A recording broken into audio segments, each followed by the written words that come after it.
Title: This gear is the only thing keeping me alive. 100 feet up intro.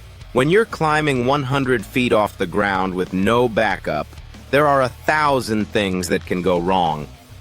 But there's only one thing that really matters: the gear between you and a very, very long fall. One slip-up, one failure, and that's the end of the story. This isn't about climbing with a buddy who can check your knots, give you a catch, or just be a second brain.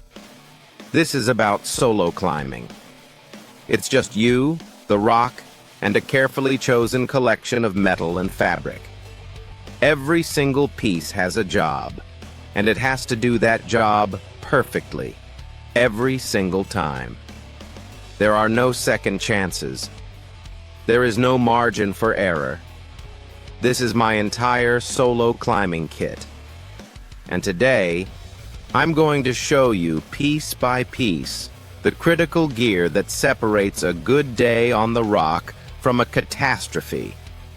This is the equipment I trust with my life, and I'm going to explain exactly why.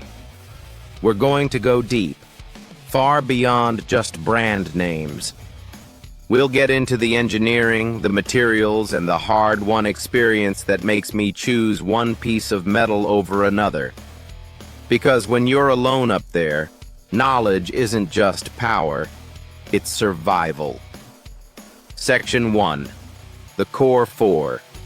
Protection. All right, let's start with the absolute foundation of any trad climbing system, especially when you're solo: protection.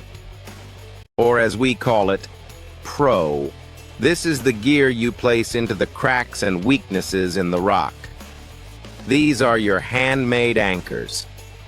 They are the only reason a fall becomes a heart-stopping, adrenaline-pumping moment instead of your last moment. When you're climbing by yourself, your pro isn't just catching a fall. It's your belayer. It's your partner. It's everything. My philosophy here is simple: redundancy and reliability. First up, the heart of any modern rack: camming devices or cams. These things are engineering marvels. The brand that has set the standard for decades and the one that makes up the backbone of my rack is Black Diamond, specifically their Camelot C4s. I carry a double rack of these, from the smallest sizes up to a number 4. Having 2 of each size is critical for building bomb-proof anchors and for protecting long stretches of a consistently sized crack. So what makes the C4 so special? It starts with the double-axle design, which Black Diamond introduced way back in 1987. This dual axle gives each cam a much larger expansion range than single-axle cams. In practice, that means a single number 1 Camelot can fit into a wider variety of crack sizes. It's a huge advantage that gives you more options for placing gear, which can be the difference between feeling safe and facing a scary, unprotected section of climbing. The cam lobes themselves are made from a high-strength aluminum alloy, machined to be both lightweight and incredibly strong. You pull the trigger, the lobes retract, you slot it into a crack, and you let go. The springs push the lobes outward against the rock. The real genius is the logarithmic spiral shape of the lobes. It's some beautiful, life-saving physics. The shape means that the harder you fall, the harder the cam bites into the rock. I trust C4s because they have a proven track record. They're probably the most popular cam in the world for a reason. I've taken falls on these things in granite, sandstone, you name it. I remember a climb in Yosemite on a tricky granite crack. The placement wasn't perfect. I slotted in a 75 C4, gave it a tug, and it felt okay. 50 feet above it, my foot slipped. It was a clean 15-foot fall. My solo device locked, the rope came tight, and that 75 Camelot held. It didn't budge. That's why they're on my rack. But C4s aren't perfect for every single situation. For smaller, more delicate spots or weird horizontal cracks, I turn to a different tool. Totem cams. Totems are a different beast. Their design is unique because they load each pair of cam lobes independently. This lets them hold securely in flared and shallow placements where other cams might shift or fail. The holding power of totems in less than perfect placements is honestly astounding. They have an almost mythical reputation for a reason. Their stems are also incredibly flexible, which helps prevent the cam from walking out of its placement as the rope moves below. It's a critical feature on wandering routes. They are my secret weapon for tricky, insecure sections. Next in the family are nuts, or stoppers. These are the simplest, purest form of protection. They're just wedges of aluminum on a wire that you slot into constrictions in a crack. A fall just pulls them tighter into that wedge. No moving parts, light, cheap, and totally solid in the right spot. My go-to nuts are the DMM walnuts. DMM is a Welsh company known for its incredible manufacturing quality. Walnuts have a complex, curved shape that gives them more placement options than a simple wedge. You can place them end-on or side-on, and the little grooves on their faces help them bite into the rock. I carry a full set. There's a special kind of joy in finding a perfect nut placement. It just feels solid. I remember leading a pitch where the only pro for 30 feet was a tiny V-shaped slot. No cam would even begin to fit. A number 3 walnut slid in with a satisfying thunk. It was perfect, and the confidence that one tiny piece of aluminum gave me was immense. Finally, we have the unsung heroes, slings and quick draws. These connect your rope to the pro you've placed. For soloing and trad climbing, alpine draws are way more versatile than standard quick draws. An alpine draw is just a 60-centimeter sling with 2 carabiners. You can use it short or extend it to its full length to reduce rope drag on wandering routes. Rope drag is the friction of the rope running through all your gear, and it can feel like you're pulling a car up the wall. Extending your placements keeps the rope running in a straighter line and makes a huge difference. I carry about 8 to 10 of these, and they get used on almost every pitch. So that's the core of it. Cams, nuts, and draws. Every piece gets inspected before every single climb. I'm looking for frayed slings, cracks in carabiners, or bent trigger wires. My life literally depends on it. Section 2. The personal lifeline. Now we move from the gear that goes on the rock to the gear that goes on me. If the protection is the anchor, this is the chain. And every link has to be flawless. It all starts with the harness. A harness is way more than a belt.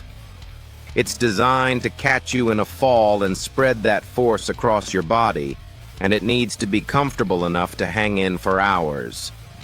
For what I do, my choice has been the Arc'teryx AR-395A. What sets their harnesses apart is their warp strength technology, which spreads the load-bearing threads across the entire width of the harness. This gets rid of the pressure points you feel on other harnesses, making it hands down the most comfortable harness I've ever worn for long days. The 4 large rigid gear loops are perfectly angled to hold a full rack without everything clumping together. It just feels solid. Next, locking carabiners. You can't overstate how important these are. I use them for every critical connection. My belay device, my anchor, everything. For the most critical points, I only use triple-action auto-locking carabiners. A triple action requires 3 distinct motions to open. You have to slide, twist, and then pull the gate. It is virtually impossible for this type of carabiner to come open by accident. My personal favorites are from DMM and Petzl. Then there's my personal anchor system, or PAS. This is what I use to clip myself directly to an anchor. Instead of a daisy chain, which can be misused, I prefer a simpler system. I use a 120 centimeter Dyneema sling, girth hitched to my harness, and attach myself to the anchor with a locking carabiner and a clove hitch knot. It's simple, light, and foolproof. For redundancy, I always have a second point of connection, either with another sling or the rope itself. Never trust your life to a single point. And finally, we arrive at the most complex and critical part of the solo system, the self-belay device. This is the brain of the whole operation. It has to feed rope smoothly as you climb up, but instantly lock the second you fall. Disclaimer. The system I'm about to describe is my personal, non-standard setup. It involves using devices in ways not expressly approved by the manufacturer. This is not a tutorial. This system requires deep knowledge, extensive testing in safe environments, and constant vigilance. It carries inherent risks. My system is built around 2 devices for redundancy. The primary device is a Petzl Gree Plus. The Gree is an assisted braking device with an internal cam that pinches the rope during a fall. The Plus model is extra durable, which is great for this high-use application. My backup device is a Petzl Micro Traction, which is a progress capture pulley. It has a toothed cam that lets the rope move up but not down. I have them positioned on my harness so they can't interfere with each other. As I climb, the rope should slide freely through both. If I fall, the Gree engages first. If for any reason it were to fail or slide, the micro traction would immediately lock on to the rope. This is my belt and suspenders approach. It adds complexity, but for me, the peace of mind is non-negotiable. I have tested this system hundreds of times with short falls to understand exactly how it behaves. I know its quirks and with absolute certainty that it will catch me. Call to action. Hey, we're getting into the nerdy details here. And if you're finding this breakdown of my life support system valuable, do me a favor and hit that subscribe button. My goal is to share what I've learned to help you become a safer, more informed climber. Subscribing is the best way to support that mission. Now, back to the gear. Section 3. The Unsung Heroes. We've talked about the flashy stuff, but some of the most critical pieces are the ones people overlook. First and foremost, the rope. It is your literal lifeline, the single most important piece of gear. For soloing, I'm essentially managing a fixed line. I fix one end to the anchor at the bottom, and as I climb, I trail the other end, clipping the lead strand through my protection. For this, I use a dynamic climbing rope, which is designed to stretch and absorb the impact of a fall. My go-to is a 9.8mm Sterling Velocity. It's a great workhorse, durable enough for the abuse of soloing, but not so thick that it's heavy or hard to handle. I prefer a 70-meter rope for flexibility on long pitches and rappels, though 60-meter ropes are also a common choice. Before every single use, I inspect my rope inch by inch, feeling for flat spots or damage. A rope has a finite lifespan, and you have to be ruthless about retiring it. Next, the helmet. This is absolutely 100% non-negotiable. Climbing without one is just reckless. You can get hurt in a fall, but just as common as falling rock or ice dislodged from above. I wear the Petzl Sirocco. It's so lightweight I often forget I'm even wearing it. It's made from a foam that's great at absorbing impact, and it has fantastic ventilation. There is no good reason not to wear a helmet. Your brain is the most important piece of climbing gear you have. Protect it. Let's talk shoes. For long solo climbs, I'm not looking for some ultra-aggressive shoe. I need performance balanced with all-day comfort. My choice is the La Sportiva TC Pro. This shoe was developed with input from legendary climber Tommy Caldwell for the big granite walls of Yosemite, and it shows. It's a high top, which gives some ankle protection in cracks, and the stiff sole provides great support for standing on tiny edges for hours. It's the perfect tool for the job. Finally, the little things. My chalk bag, because sweaty hands can cause a slip. A nut tool for prying out stuck gear. A small knife, clipped to my harness, just in case a rope gets hopelessly jammed. A headlamp, because climbs can take longer than you think. And a small first aid kit. In solo climbing, the details are everything. You have to be your own rescuer, so being prepared isn't just a good idea. It's a prerequisite. Section 4. The one thing I've just walked you through my entire system. Every piece is critical. But if you had to ask me what one thing this all hinges on, the single component that requires the most trust and carries the most consequence, it's not really a piece of gear. It's the anchor you build. But if I had to pick one physical object, it's the self-belay device. For me, that's the primary Petzl Grigri. Why this piece? Because everything else is passive. A cam just sits there, waiting. A harness just hangs on you. But the self-belay device is active. It has to do two opposite things at once. Let the rope slide through with almost no friction as I climb up, but also be sensitive enough to detect the sudden acceleration of a fall and lock down instantly. It's a huge mechanical challenge. Too much friction, and I'm fighting the rope, wasting energy.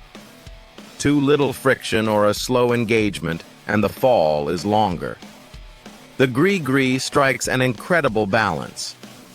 But my trust in this device is not blind. It's earned. It's based on a deep understanding of its mechanics and its limitations. I know that if it's used improperly, it won't work. That's why my checks are so rigorous and why I have that micro traction as a backup. This one device is the surrogate for my belayer. It is the hands on the rope. It's more than just a piece of metal. It's the embodiment of the commitment and risk of climbing alone. Conclusion. So, that's it. That's the collection of metal, nylon, and rubber that I trust to keep me alive up there. From the cams and nuts that anchor me to the rock, to the harness and rope that connect me to the system. Each piece is chosen for a specific reason. Each piece is tested, inspected, and understood. There's no room for good enough. Solo climbing is an exercise in absolute personal responsibility. You are the climber, the belayer, and the rescuer. Your safety is a direct result of your preparation and your knowledge. This gear isn't a magic shield. It's a set of tools, and they're only as good as the person using them. The confidence to climb alone doesn't come from blind faith in the gear. It comes from knowing it so intimately that it becomes an extension of yourself. It comes from thousands of hours of practice, learning the feel of a perfect cam placement, the sound of a rope feeding smoothly. This gear is what keeps me alive, but it's the mind that wields it that truly ensures I come home. Now, I want to hear from you. What's the one piece of gear in your kit, for climbing, hiking, whatever, that you trust above all others? Leave a comment below and tell me its story. Thanks for watching. Stay safe out there. The living battery that will power our future.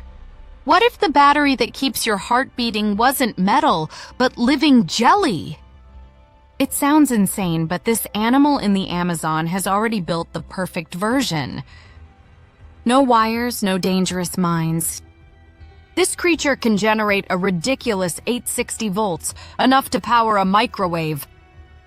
And it literally made all that power just by eating its lunch. In this video, we're cracking open nature's secret blueprint for the ultimate battery. Section 1. The spark everybody. Meet the electric eel. And there are actually 3 different kinds. These aren't just fish. They are living, breathing power plants, and each one is stacked with thousands of tiny pancake-thin cells. Just imagine a 6-foot-long flashlight stuffed with biological batteries. Each tiny cell creates a small charge, just waiting for the signal. Then the eel's brain flips a switch. Boom! All those thousands of mini batteries fire at the exact same time. They're wired up so all their tiny voltages become one massive wall socket level punch. Nature spent 100 million years testing this design. We only figured out how it actually works in the last decade. Section 2. The weapon. So how does this thing actually use this insane power? For hunting, it sends out a few low-voltage pings, kind of like a radar, to find prey in the water. But the second it finds a target, everything changes. The eel cranks the power up to 400 hertz, blasting out rapid-fire pulses that make its prey's muscles twitch, giving away its hiding spot. And then, bam! A final devastating 100-watt pop to paralyze it. But for defense, it gets even crazier. If an eel gets trapped, it won't run from a predator. Instead, it literally jumps out of the water, presses its chin right on the attacker, and zaps it in the open air. Because water makes electricity weaker, this direct attack delivers a way more concentrated, terrifying shock. This is one of the most brilliant things in all of nature, and we have slow-motion video to prove it. Section 3. The leap to humans. Isn't it crazy that we're still using these big, clunky, toxic cans for our batteries? People with medical implants like pacemakers need major surgery every 5 years just to get the battery replaced. Soft robots are held back by briefcase-sized power packs. And brain implants are literally tethered to giant ports in people's skulls. What we really need are batteries you can bend, twist, or even tie in a knot. We need batteries that can just safely dissolve inside our bodies. And that is exactly what the electric eel has: a soft, flexible, and safe power source. Nature solved this problem millions of years ago, and our best engineers are just now catching up. Section 4. The lab hack, so we challenged these brilliant scientists to copy the eel. Researchers in Switzerland printed thousands of layers of specialized gels. By stacking 2,000 of these tiny gel discs, they hit an incredible 110 volts. And you can literally tie the whole thing in a knot around your finger. Then researchers at MIT pushed it even further, doubling the power. Okay, it's still a tiny amount of power for now, but it's already enough to run a microscopic device. The ultimate goal is to match the eel's insane power. We're not there yet, but these breakthroughs are a gigantic step to making flexible, implantable batteries a reality. Mid-roll CTA, if you think this is as insane as I do, go ahead and smash that subscribe button. Because next month, we're going to show you a plant that literally breathes electricity. You do not want to miss what's coming next. The future is here and it's completely wild. Section 5. The medical moonshot, okay? Just imagine this. A tiny patch, the size of a postage stamp, that goes right under your heart. It powers itself using the energy from your own heartbeat and can fix your heart's rhythm if something goes wrong. No toxic cobalt, no lithium leaks, and best of all, no more replacement surgeries. It's made of polymers that your body just breaks down and clears away when the job is done. It literally just dissolves. This isn't a fantasy. They've already tested it in rats, where it powered a pacemaker for 90 days before completely disappearing. It could be ready for humans in just 5 to 10 years, because everyone wants to get rid of putting rigid metal inside the human body. This means a future where an implant does its job and then just melts away. Section 6. The green angle. Our current batteries are destroying the planet. Mining lithium tears up entire landscapes and uses insane amounts of water. Old batteries leak toxic junk into the environment. But these eel-inspired batteries are way, way cleaner. They're made of stuff you can find anywhere: salt water, special polymers, and carbon. Studies already show they have a 70% smaller carbon footprint than regular lithium-ion batteries. 70%! To be clear, this won't replace your phone battery tomorrow. But for things we only use once, like medical patches or sensors in the ocean, we could get rid of toxic metals today. Imagine a world where our gadgets just dissolve and go back to nature. Section 7. The DNA twist. Okay, get ready for a huge plot twist. Electric eels don't just shock things. They might actually edit them. Those massive electrical pulses can literally poke tiny holes in the cells of other fish swimming nearby. And in labs, scientists have seen DNA jumping between different species because of these electrical fields. Now, nobody's saying eels are trying to build superfish, but it means electricity could be swapping genes all over the Amazon. If nature uses electricity to trade DNA, what could we do with it? This could be a brand new way to deliver genetic therapies without invasive procedures. Section 8. Bottlenecks. Of course, there are some big hurdles. The biggest challenge is power density. Right now, these gel batteries are still 100 times weaker than the battery in your phone. Another problem is the gels dry out in the air, so we need to figure out how to package them. And also, how do you sterilize them for surgery without completely cooking them? To get a 100-watt defensive shock like an eel, you'd need a battery that's centimeters thick, way too big to put in a person. But the good news is, the best way to solve these challenges is to copy the eel even more, like giving the batteries tiny channels to carry salt water so they don't dry out. Section 9. The 5-year horizon. So what's coming in the next 5 years? The first thing you'll probably see is a tiny postage stamp-sized patch for tracking equipment in hospitals, a disposable power source with zero metal. Next, we'll probably see injectable films that don't just power implants, but also hide them from the body's immune system.